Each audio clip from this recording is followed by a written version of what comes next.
After days of unrest following negotiations, Nepal has finally got a new Prime Minister. Former Chief Justice Sushila Karki has taken oath this evening in the Himalayan nation's capital, Kathmandu. New office has been readied for the new Nepalese Prime Minister in Kathmandu as the old office was burned down by the protesters. The new building was initially planned to be the Home Ministry, but it will be used as the Prime Minister's office after the anti-graft protests left the old building charred and gutted.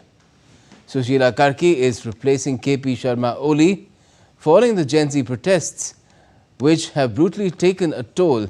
In Nepal, the latest death toll is at least 51. And Nepal has grappled with political and economic instability since the abolition of its monarchy in 2008. In the latest spate of unrest and violence, as I mentioned, nearly 51 people have lost their lives in different incidents which took place during the course of the protests. Let me get you a live update from Kathmandu itself. DD India Sweta Singh joins us there. Sweta, you've been tracking all the developments right from the start when this unrest began. Now, could you tell us how the former Chief Justice emerged as the consensus candidate, so to speak, as there were other names which were also doing the rounds for the PM's post? Yes, Gautam, you see, it was not only Sushila Karki, but it was Kulman Ghising, it was Harke Sampang, and earlier it was Balendra Shah. But Balendra Shah was very clear that until and unless Parliament is dissolved, he is not going to be part of any government. So he was cleared out. So the names that were circulating, the popular faces was Kulman Ghising. He was Nepal Electricity Authority chairman who was dunked earlier. So you see, he was also very popular. And Sushila Karki, because she is first woman Chief Justice of Nepal, and she has now many first in her name, being first woman Chief Justice, first Prime Minister, and being first child in her 7 siblings. So she has the title of first in many ways. After now she had very clear mottos, you see. She told Gen Z that if she forms the interim government, she will have Gen Z participants representative in her government as well.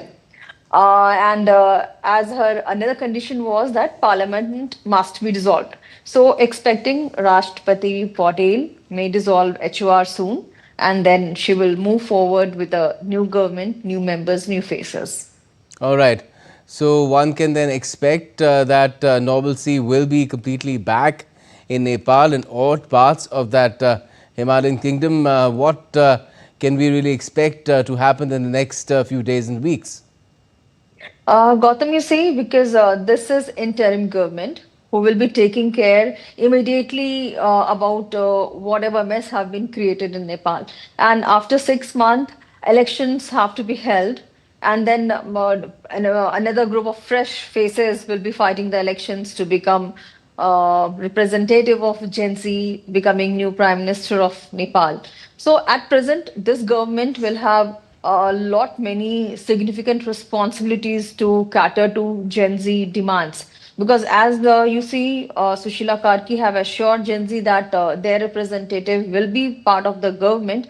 So we have to see how she is planning to take things forward, because Gen Z representatives are quite young, and among those whom she chooses to be part of government will be really interesting. And All right. we are waiting for the future. And the other Gen Z demand of a crackdown against corruption, particularly political corruption, what about that? Gautam, you see, Gen Z were more angry because of corruption, because they were suffering because of corruption here. That's the reason this entire protest was youth against corruption. And as you see now, Sushila Karki, being Chief Justice, former Chief Justice of Nepal, is expected to be independent and not have any political influence, because Gen Z was very particular that they are not going to choose anybody who has previous political background. So Chief Justice Sushila Karki was unanimous name. I wouldn't say unanimous. There were so many other names coming, but she was very popular. So she finally now, as she is appointed as Prime Minister of interim government in Nepal, Gen Z expectation and aspiration will be fulfilled through her. All right, all right. Gautam.